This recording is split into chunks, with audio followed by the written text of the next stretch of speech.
PM-ശ്രീ പദ്ധതിയിൽ സംസ്ഥാനം ഒപ്പിട്ടതിലെ പ്രതിഷേധത്തിൽ നിന്നും പിന്നോക്കം പോകരുതെന്ന നിലപാടിലാണ് CPI ദേശീയ നേതൃത്വമുള്ളത്. ദേശീയ സെക്രട്ടേറിയറ്റിലും എക്സിക്യൂട്ടീവിലും ശക്തമായ എതിർപ്പാണ് ഉയർന്നത്. മറ്റ് നിയമസഭകളിൽ CPM MLA-മാർ സ്വീകരിച്ച നിലപാടിനെക്കുറിച്ചും CPI വിവരം ശേഖരിച്ചു തുടങ്ങി.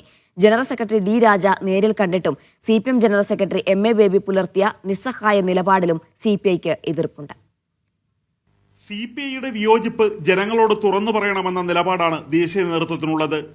ഇടത് പാർട്ടികൾക്കിടയിലെ ഐക്യത്തിന്റെ ഭാഗമായി ആഭ്യന്തര വിമർശനം മാത്രം പോരെന്ന് ഉത്തരേന്ത്യയിൽ നിന്നുള്ള നേതാക്കൾ ചൂണ്ടിക്കാട്ടുന്നു. നന്ദിഗ്രാം സിംഗൂർ വിഷയം ചൂണ്ടിക്കാട്ടി അമർജിത് കൗറാണ് ആഞ്ഞടിച്ചത്.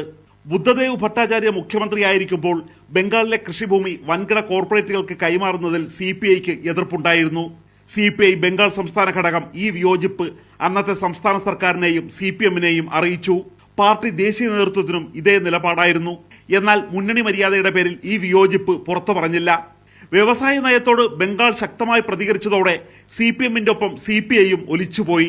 ജനങ്ങളോട് തീരുമാനം തുറന്നു പറഞ്ഞിരുന്നെങ്കിൽ CPI-ക്ക് ഇത്രയും പരിക്കേൽക്കുമായിരുന്നില്ല എന്ന് മാത്രമല്ല, സ്വന്തം നിലപാട് ഉയർത്തിപ്പിടിക്കാൻ കഴിഞ്ഞെന്ന് അഭിമാനിക്കുകയെങ്കിലും ചെയ്യാമായിരുന്നു.